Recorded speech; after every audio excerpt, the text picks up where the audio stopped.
Makanya nek wong Jawa ki rasa rumangsa. Bahasa Indonesianya rasa rumangsa. Ya, merasa gitu kan. Rasa merasa. Nah, itu kan. Jadi ya kita harus mempunyai, walaupun kita ini diarani padi semakin tua semakin merunduk gitu. Kuncinya orang berspiritualitas atau menjalani kehidupan itu harus seperti padi. Sakderenge nglajengaken mirsani video sakjangkepipun, kula aturi kapurih nutul tombol subscribe supados boten ketinggalan video salajengipun. Kagem kemanfaatan video menika monggo dipun like, komen lan ugi share. Mugi panjenengan sedaya pinaringan seger waras, bejo donya bejo akhirat, rahayu rahayu rahayu sagung dumadi. Nah, kadang-kadang gitu kan, kita terjebak dalam hal seperti itu kan. Ketika kita memiliki suatu kelebihan, kita merasa lebih dari yang lain, akhirnya merendahkan, merasa kita paling unggul. Nah, gitu kan. Nah, jebakan-jebakan yang seperti itu kadang-kadang kan banyak ya orang belajar spiritual. Dia sudah mampu melampaui level, akhirnya dia sudah yang awalnya tidak bisa menjadi bisa. Akhirnya ada orang yang di level di bawahnya ini. Dia merasa meremehkan. Nah itu dia yang meremehkan itu dia nggak sadar bahwa dia pernah mengalami posisi yang di saat ini. Nah itu orang rumangsani gitu. Makanya kan perlu pemahaman bagaimana cara kita bisa mengerti dan memahami kapasitas orang lain. Jadi makanya wong Jawa ki rasa rumangsa. Bahasa Indonesianya rasa rumangsa. Ya, merasa gitu kan.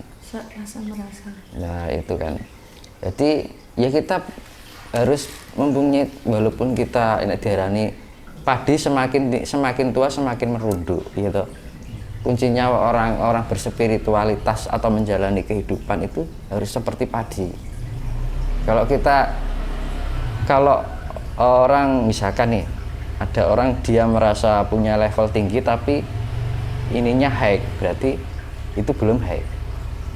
Karena ketika orang semakin meninggi itu semakin merunduk, merasa bodoh, merasa banyak kekurangan, merasa banyak bersalah, masih punya banyak kesalahan. Otomatis kan kalau kita merasa bersalah kan berarti bukan tipikal orang yang sombong kan gitu.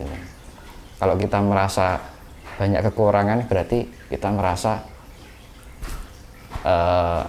tidak sombong kan gitu. Kalau kita merasa benar, akhirnya menjadi sombongan. Ketika kita sombong dengan orang lain, itu sama saja kita sombong dengan Tuhan. Itu otomatis.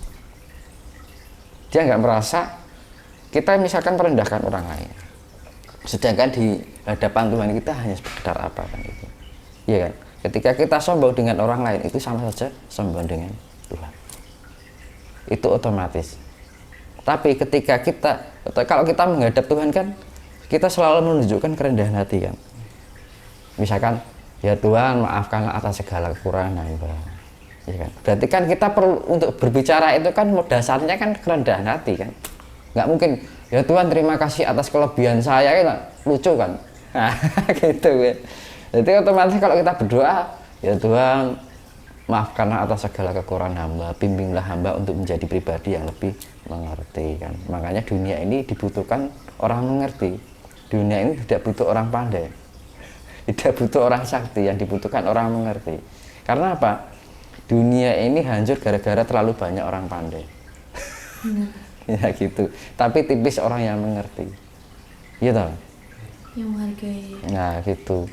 Makanya kan saya bilang dunia ini tidak butuh orang pandai, dibutuhkan orang mengerti.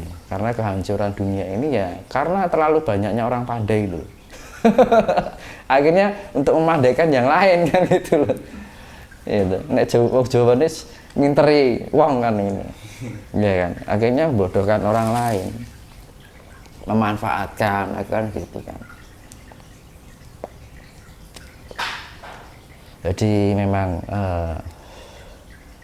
wong Jawa ki barang istilahnya ada kata becik ketitik ala ketara ya kan. Terus ada lagi kata barang sithik ning apa ya istilahnya apa ya? Barang sithik ning ke titik ngono lho. Jadi iki mang belajar dari hal yang kecil dulu kan gitu. Jangan kita belajar dari sesuatu hal yang besar.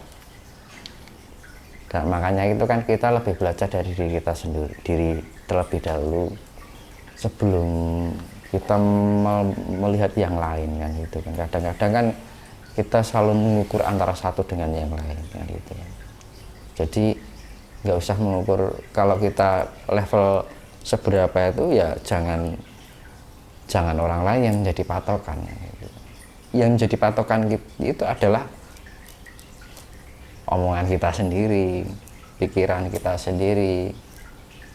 Jadi parameternya ya diri kita sendiri yang jadi parameter. Tinggi rendahnya ya jangan orang lain, tapi ya pikiran kita menjadi parameter kita. Yang saya pikirkan sebatas apa sih gitu kan.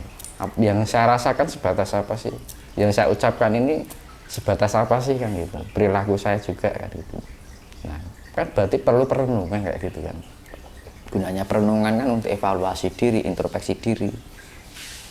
Nah dengan perenungan itu kan otomatis kita akan menaikkan tingkat kedewasaan, ya kan. Makanya kan kalau enggak sering untuk membiasakan komunikasi itu kan perlu dan sangat penting sekali. Makanya kan sering-seringlah berkomunikasi dengan diri sendiri kan. Kalau komunikasi dengan sendiri kan enaknya di saat malam hari. Kalau siang kan mesti kan ya aktivitas kan gitu.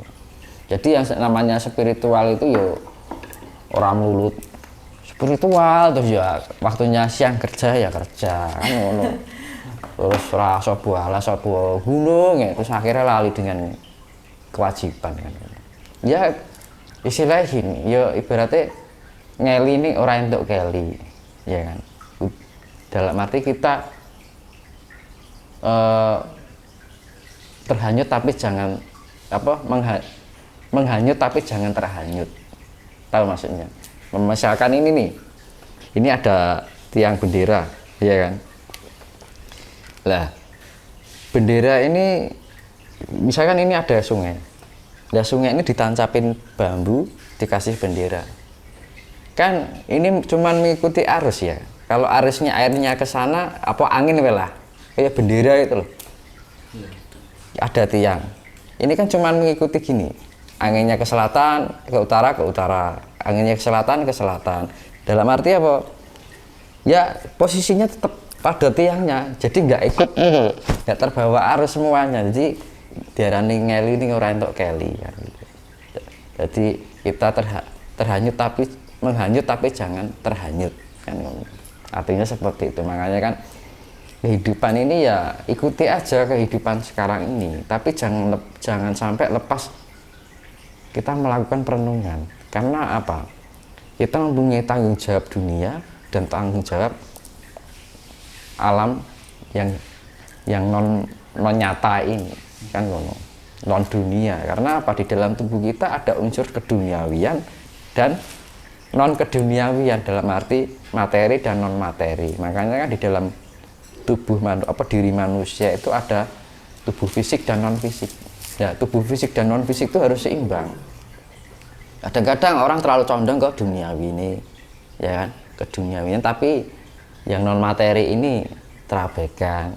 Terus ada yang terlalu condong ke non fisik, non duniawinya keduniawinya terabaikan. Akhirnya apa? Timbul halusinasi.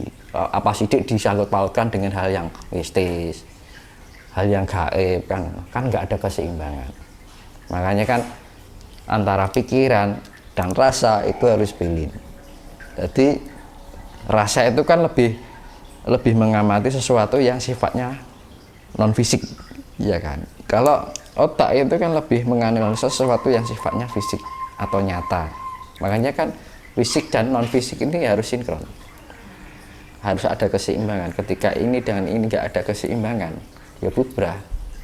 Ini hanya memikirkan ini terus. Jadi pikirnya keduniawian terus kan gitu. Ininya nggak pernah dipakai. Terus ada yang ininya main ini, terus ini nggak dipakai. Makanya kan ini 50%, ini 50%. Akhirnya apa? karsa itu akan menjadi baik. Kalau karsa baik, otomatis kan perilaku kita juga baik, ya kan. Kalau ini dan ini baik, sinkron, kata-kata kita juga baik. Tidak mudah menjelek-jelekkan orang lain, tidak mudah merendahkan orang lain. Kan hal sepele tapi tidak mudah loh dilakukan, ya kan. Kadang-kadang kita terbawa emosi, Gemes. otomatis timbul omongan, wah aku gini, wah ini ya kan. Kadang-kadang kan kalau kita mendapat benturan dengan omongan orang lain kan timbul rasa sifat jengkel. Nah, sifat jengkel itu yang susah dikendalikan. Makanya kan selalu untuk menghadapi hal kayak gini kan kita harus pandai membiasakan untuk relaksasi.